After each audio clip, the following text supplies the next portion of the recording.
All right. Thank you, everyone, for being here. I hope everyone can settle down.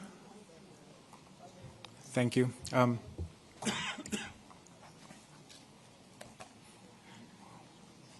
Please take your seat.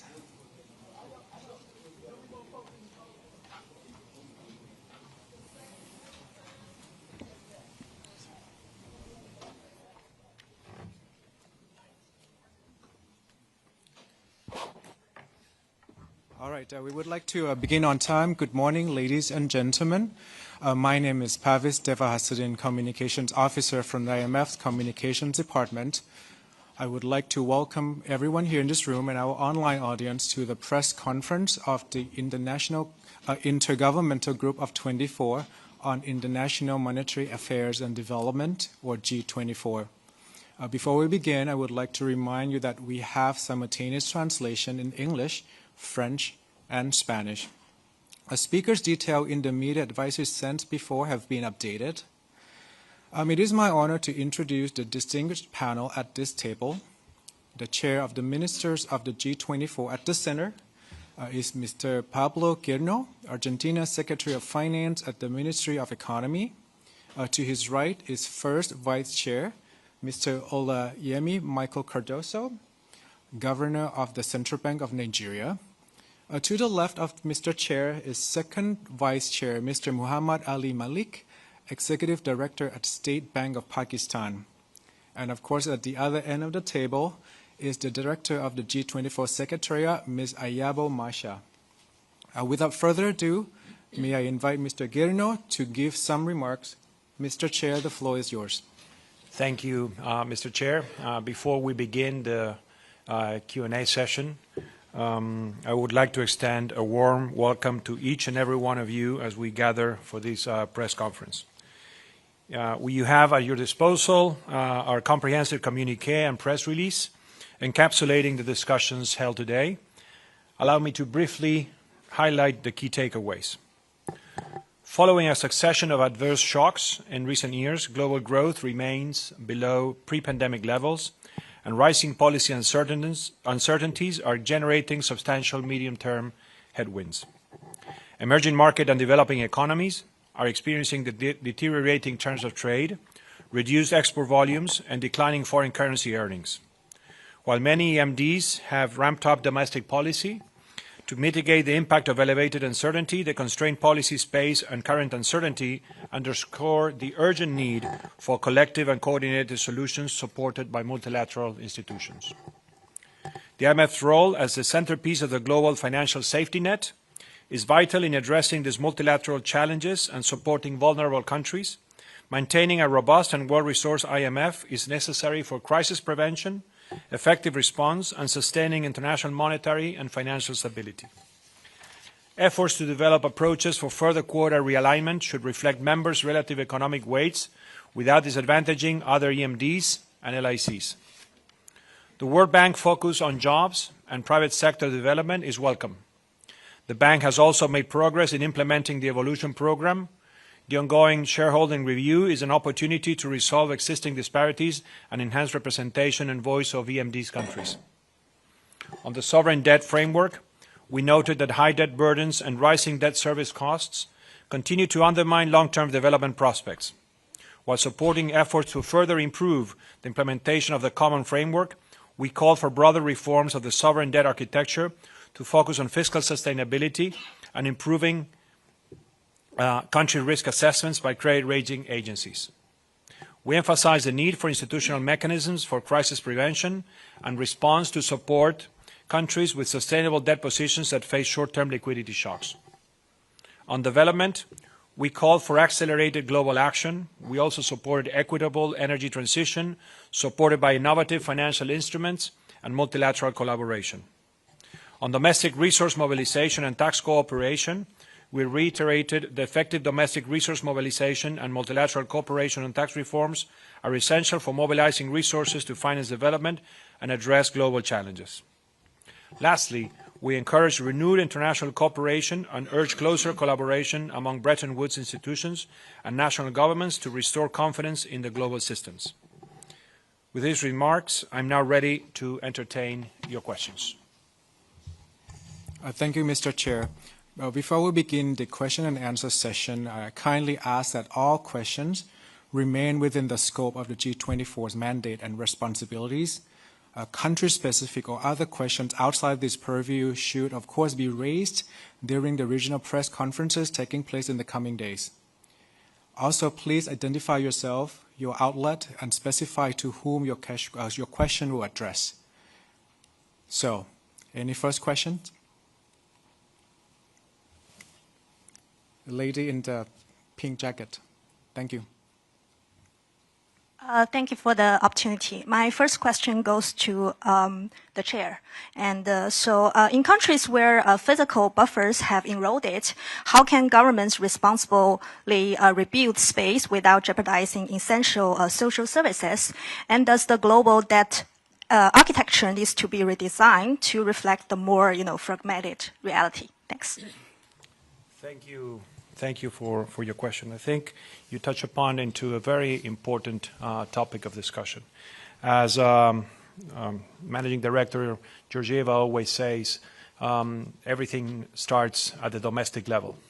The domestic imbalances that are created through imprudent fiscal policies are at the core of domestic imbalances. And I think one of the most important aspects that countries should take into account is specifically make their own domestic homework in their domestic finances, such that they are able to rebuild buffers to confront external shocks that every now and then happen. So in that respect, the cooperation and the collaboration that the multilateral development banks and institutions perform are very, very important in that respect, in creating the framework for analysis and execution of those policies, such that they are able to be successful in producing such buffers in the domestic. Because at the end of the day,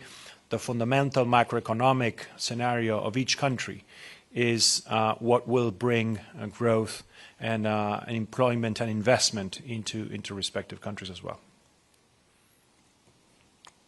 Next question, please. At the front, yes.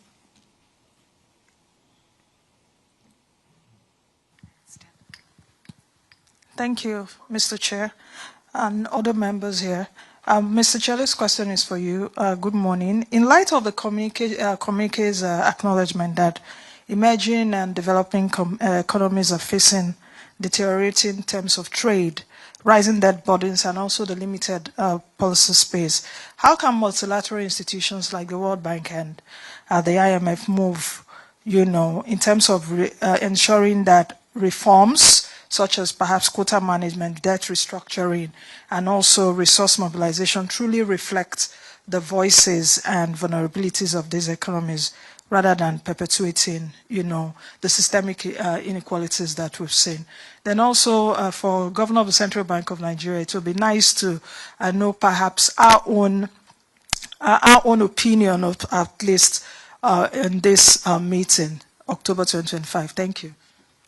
Thank you very much. I think as countries, we are part of a global framework under which the multilateral institutions play a key role in conjunction with the different countries and different governments in pursuing solid policies that at the same time address social inequalities. I mean, that is, at the end of the day, the most important aspect of what we do in the different governments in different countries. We need to constantly balance the need for growth and the need for addressing social inequalities that arise from the different fiscal imbalances and macroeconomic disorders that sometimes our countries have faced. With the resolution of entering into a clear path of having domestic fiscal balance and being able to put your domestic finances in order, what you have is you basically are subtracting or reducing the weight of government in the decisions that the private market makes. And as such, that is what leads to investment, and that is what leads to growth and to the improvement of the different people within our countries. All that in coordination with the assistance that the multilateral development banks give in terms of allowing for resource mobilization and infrastructure financing in education programs, such that our labor force becomes more skilled as well in the future. So the role is very, very important. It is interconnected, and it's part of the multilateralism that we all adhere to. Mr. Cardoso, please. Yeah. Thank you very much. Been very useful to answer the question.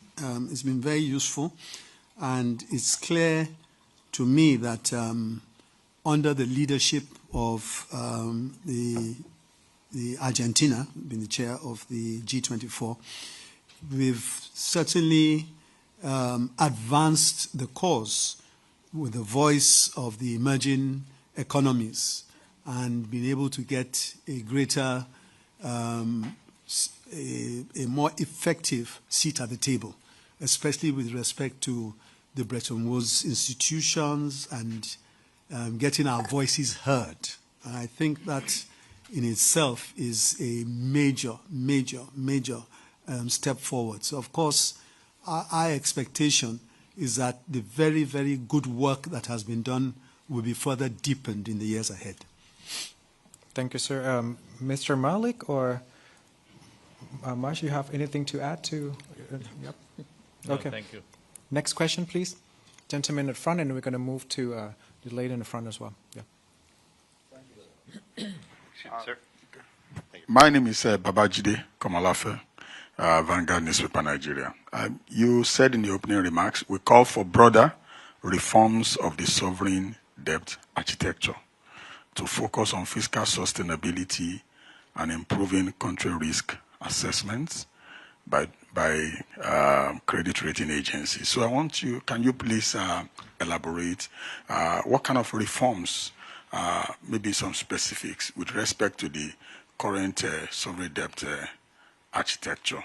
And then to the CBN governor, what kind of improvements, would you like to see in the way these rating agencies, assess countries like Nigeria and other emerging countries? Thank you. Before you answer, I have an online question from Mr. Sofiq Farsan, New First Sri Lanka, which is related to your question. His question is, what measure is the G24 proposing towards member states securing debt sustainability and positive growth trajectory? So it's related to debt restructuring. If Mr. Chair and then Ayaba would like to come in later. Mm-hmm. Thank you. Let me first address the first question. I think when you're talking about debt burdens that the world as a whole is having, and it impacts emerging market economies more significantly, because the first thing that happens in emerging markets is that access to credit is significantly reduced or eliminated. The answer to that, the answer to being able to regain debt sustainability goes hand in hand with credibility. Goes hand in hand with credibility on your policies, because at the end of the day, rising debt levels are just a result of rising fiscal disequilibriums. So the first thing to attack is your fiscal situation, because from there on you will be able to have the resources to have a better position to refinance or restructure the debt of the different countries that face those burdens. In Argentina, we have tried to regain that credibility and regain market access, always within the framework, the legal framework that is available to us. And as such, we are making big strides in building that credibility, and by our actions in terms of having our fiscal discipline, our monetary discipline, having growth and investment in the country is going to alleviate as well the debt burdens that our country and some other countries face as well. Ms. Marsha? Yes, and if I can add a little to that, I think when we talk about reform of the sovereign debt architecture, we're really looking at the type of sovereign debt resolution that we have now, the common framework.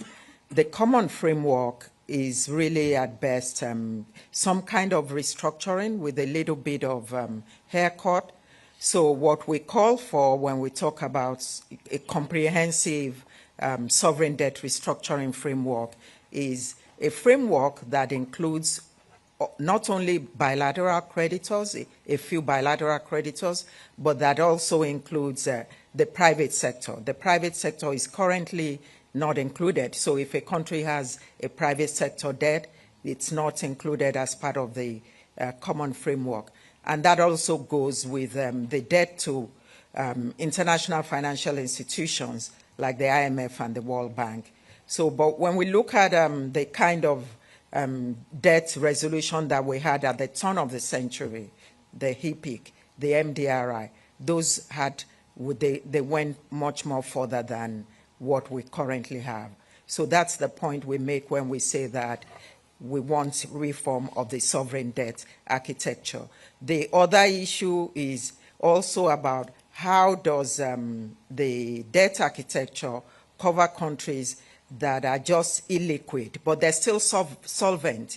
They can pay their debt, but at a particular time, maybe there's an exogenous shock, and so they cannot meet their obligations now. So the point is, what kind of facilities can we have that is market-based, that those kind of countries can quickly rely upon? And we've seen example of how those kinds of facility work, even in the past 1 or 2 weeks with Argentina. Thank you. Thank you, Mr. Chair. And Ms. Marsha, I promise to come to you, the lady in the beige in the front, and then I see some hands. I'm going to that side of the room later, yeah. Okay, thank you. My name is Nume Ekege from This Day newspaper. My question is to the Vice Chair, Mr. Cardoso. How, in these meetings, what are the core messages in terms of how the G24 is trying to protect the interests of developing countries and emerging economies? Thank you. Any other question from Mr. Cardoso? Julian? Yep.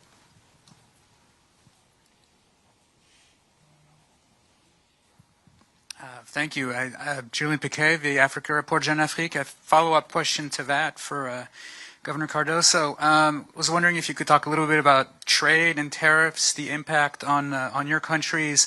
One, the impact of the U.S. tariffs, of course, how they're impacting your countries, but also the Chinese now being shut out of the U.S. market and sending a lot of their goods to your countries, particularly Africa. Is that undermining industrialization efforts? Just wondering if you have a common position on what needs to be done on the dual attacks on the trade front. Thank you. If you'd like to respond to your takeaway. Yeah. Well, firstly, I think it's important to say that the G24 is a body, as far as I can see, with various countries who have common interests.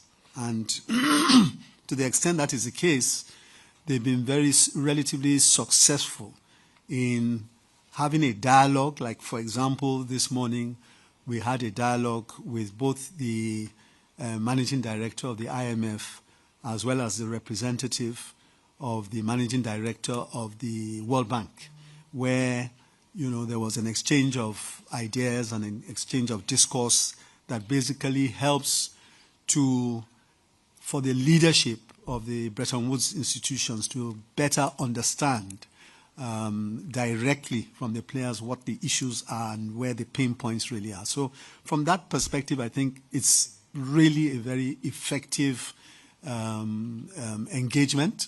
And this, as you all know, is something that goes on a regular basis. And of course, the communique that comes out also is very, very, very useful in the sense that it moves from issues of domestic resource mobilization to inflation and all the various commonalities that the G24 members have. So from that perspective, I think it's been pretty effective, and they learn from us and we also learn from them. And there were certain things that came out today that I found quite useful. They were talking about the fact that growth is behind, but not as behind as would have been expected to be. And also the fact that one of the issues that can help to get many of our countries out of a difficult situation, of course, are macroeconomic policies, and sound macroeconomic policies at that. And the correlation between those who've adopted sound macroeconomic policies and growth and disinflation, and obviously having to stay the course. So those are very, very critical issues that came out. With respect to trade and tariffs, really from Nigeria's perspective, frankly, less of a problem for us. And I think we were very fortunate because a lot of the things that were needed to have been done, we did them much earlier. And as a result of that, we were able to create resilience and buffers against potential shocks. So, and of course, in terms of anchoring expectations, we found that those who followed the Nigerian economy were fairly comfortable. And for us, again, oil is basically the only commodity that was so exposed, and the impact on that was relatively modest. Now we have a more competitive currency, because to the question you asked on China, we have a more competitive currency, with the result that for once we have a situation where we have a positive balance of trade. We have a trade surplus, and we expect it to be 6% to GDP or thereabouts, and remain in that for some time. So basically what is happening is a complete restructuring of the economy, where with a competitive currency, it's encouraging people to go into domestic production and, of course, discouraging imports. Thank you, Governor. I'm going to move to that side. I think I see the hand from the lady in the black jacket. Yes, please. That's you. The microphone is next to you. Hello, it is Fiscal from Invest Gains Capital. We are doing digital bonds, which I would like to bring up because we are also working with FT and SG Global. We are sharing our progress of a pilot in South Africa. So I would like to hear your opinion about what you feel about involving private capital, because digital bonds attracts new investor classes.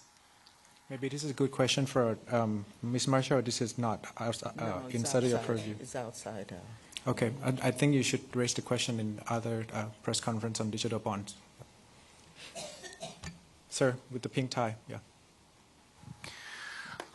Thanks. Igor Nemushin for the Rio News Agency in DC Bureau.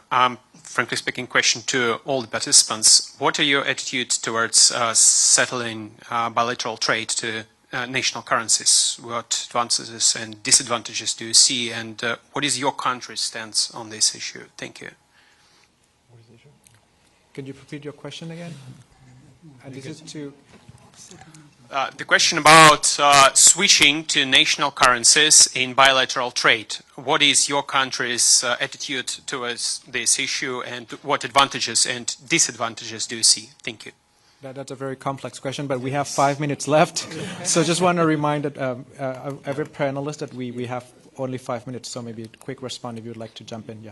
Yeah, from Pakistan perspective, we've been working quite hard to diversify and settle some trade in local currencies. We've signed a currency swap agreement with People's Republic of China, with Central Bank of China. And one of the objectives is to assist in transition to local currencies. So we are very keen on that, and gradually we are working on that to diversify. Objective is just to diversify, and it's really up to the choice of the traders, importers and exporters, which currencies they want to denominate. But we, as a central bank, want to have provide an enabling environment to the businesses, so that they can make a choice, a commercial choice, if they want to determine or denominate their trade in local currencies. So we are supportive in that, and we are working hand in hand with with the industry on that. Thank you. And Mr. Chair, Mr. Cardoso, would you like to respond or? Well, I thought the question was on digital, settling with digital currency, right? In national currency. Oh, I'm sorry. Okay, very good. Local currency. Local currency. I'm sorry. Okay. We've had an experiment with that, and to be frank, it didn't work out very well for us. That's not to say that we are not interested in doing this. We are. And we are really at an elementary stage of putting up a framework now that our currency is more competitive to be able to ensure that it's a win-win for everybody. In terms of local currencies and being used local currencies in trade, Argentina has historically had a very weak currency, and as such, we have been trading in what global currencies are, mostly U.S. dollars, euros, and yen and renminbi as well. So we are in no position to force anyone to accept our local currency yet. It'll come the time. So we have another online question I received from Abdurrahman Ahmed, Al Arabi TV. This is to Ms. Masha. How could G24 help Syria in building its economy, which is a member of G24? Yes, thank you for that. Well, the challenges that Syria face are multifaceted, and some of them can be solved by more financing, but a lot has to do with institution building, reconstruction, the devastation of war, and also how the government proceeds in terms of how it's working with its neighbors. Now, based on the last IMF assessment, I think the focus obviously has to be on the macroeconomic stability. I think that's the first port of call. And for a country that the GDP has declined by about 50% over the past 10 years, it's a long way to go. And I am of the view that the international financial institutions, the IMF and the World Bank, are already in the process of putting together some kind of support. The World Bank has support for fragile and post-conflict states. That could be something the Syrians will find attractive, and the IMF also has that. But given where the country is now, a lot of those advances have to be concessional, very, very concessional, because it's just not in a condition where it can really support or be able to service loans that are high cost. So I will say that, yes, from our own perspective, we see the kind of facilities they qualify for, but also the government has to have that comprehensive plan on how it wants to proceed. And as G24, we're always working together with tax authorities in member countries, with the central banks, with the fiscal agents. We're always developing positions that are shared, and also having a lot of seminars where policymakers can really get to do these things better. Thank you. Any other thoughts from other panelists? We see the clock is ticking down, so I'm going to close the session. We are at time. The G24 communique should have been posted on imf.org. The transcript of this conference will be made available later. And thank you very much for joining this press conference in this room and also from online. So have a good rest of your day. Thank you.